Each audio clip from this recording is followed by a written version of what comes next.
दोस्तों, आप सभी का स्वागत हमारे इस चैनल में। दोस्तों, भारत परमाणु हथियार पूरी तरह से तैयार है और जरूरत पड़ने पर वह उनका इस्तेमाल भी करेगा। दोस्तों, पाकिस्तान द्वारा दिए गए बयान की पुष्टि इसरो द्वारा ली गई सैटेलाइट तस्वीरों से भी होती है। इन तस्वीरों का विश्लेषण करने के बाद भारतीय रक्षा विशेषज्ञों का मानना है कि पाकिस्तान ने अपने परमाणु अलर्ट के स्तर को चेंज कर दिया है और मिसाइलों के लिए साइलो विकसित करने में जुटा हुआ है। पाकिस्तान को डर है कि भारत पहले हमला करके उसके परमाणु हथियारों को नष्ट कर सकता है। वहीं चीन की बात करें तो चीन अलग ही खेल करने में जुटा हुआ है। वह अमेरिका को टक्कर देने के लिए 1000 परमाणु बम विकसित करने के मिशन पर निकल चुका है।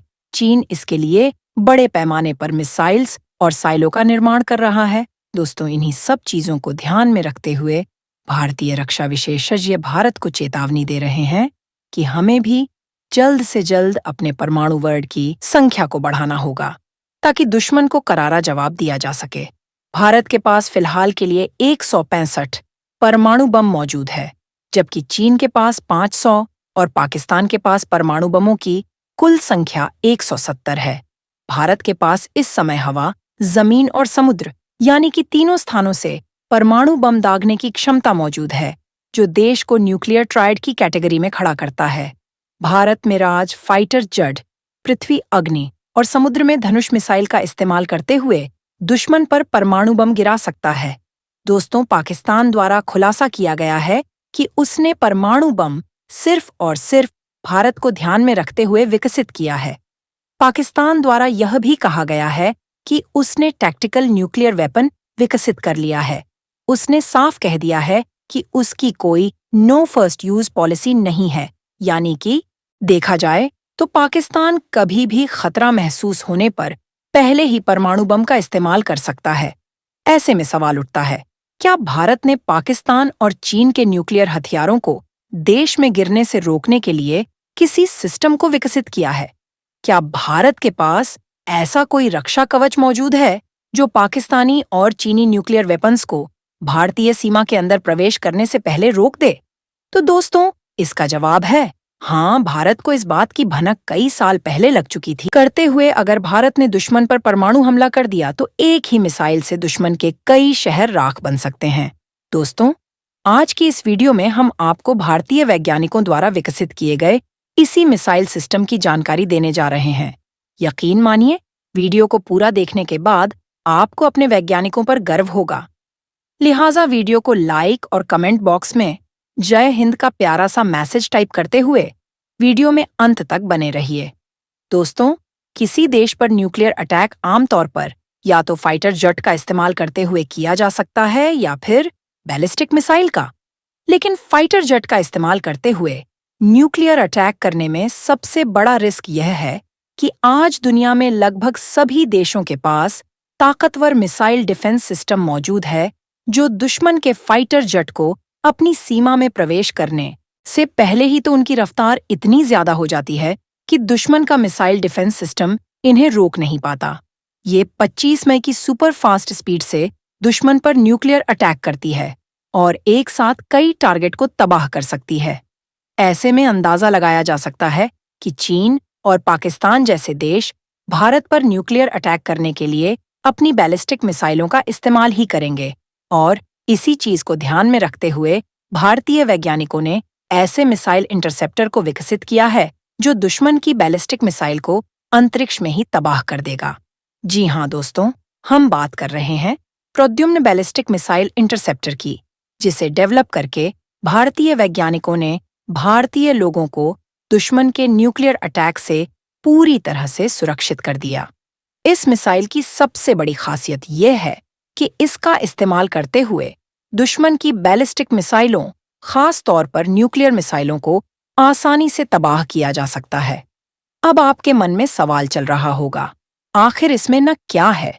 क्योंकि आप लोगों को भी पता है कि भारत बैलिस्टिक मिसाइल इंटरसेप्टर कई साल पहले विकसित कर चुका है। तो दोस्तों, प्रद्युम्न मिसाइल इंटरसेप्टर की टेक्नोलॉजी ही इसे सबसे ज्यादा खास बना देती है। इसके द्वारा दुश्मन के न्यूक्लियर मिसाइल को अंतरिक्ष में तबाह करने की क्षमता इसे दुनिया का सबसे खतरनाक इंटरसेप्टर बना देती है। जिसका फायदा यह होगा कि न्यूक्लियर विस्फोट से पैदा होने वाला रेडिएशन भी भारतीय लोगों का कुछ नहीं बिगाड़ पाएगा। न्यूक्लियर हथियार के अंतरिक्ष में तबाह हो जाने से सारा का सारा रेडिएशन अंतरिक्ष ही सोख लेगा। अगर भारत ने दुश्मन की बैलिस्टिक मिसाइल से बचने के लिए अपने प्रद्युम्न मिसाइल को फायर किया, तो यह न केवल उस न्यूक्लियर मिसाइल को हवा में ही तबाह कर देगा, बल्कि उससे निकलने वाले रेडिएशन को भी धरती पर आने से रोक देगा। इस मिसाइल को इस तरह से डिजाइन किया गया है कि ये दुश्मन के न्यूक्लियर मिसाइल को धरती के वातावरण में प्रवेश करने से पहले ही मार कर गिरा देगा, यानी कि जो रेडिएशन होगा वह जमीन तक पहुंच ही नहीं पाएगा।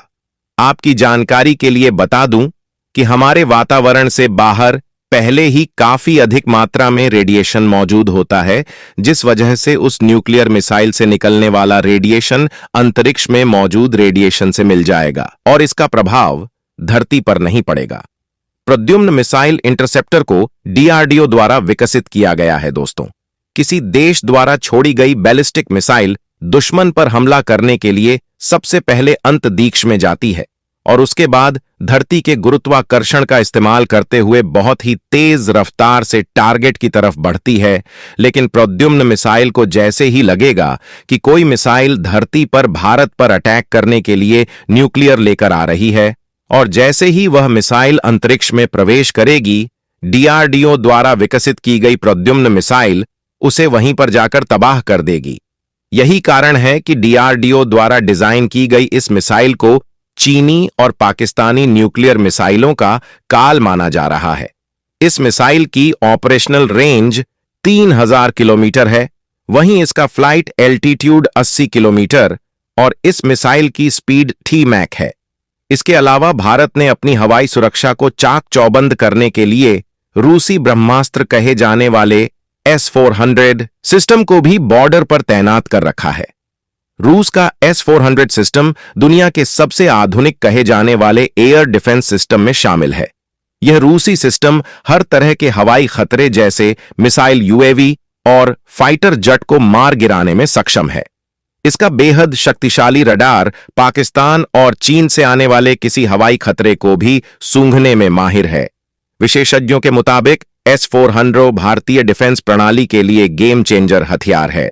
तो दोस्तों, इस वीडियो में फिलहाल के लिए बस इतना ही। वैसे आपको क्या लगता है कि भारत द्वारा परमाणु हथियारों को लेकर नो फर्स्ट यूज पॉलिसी में बदलाव कर देना चाहिए?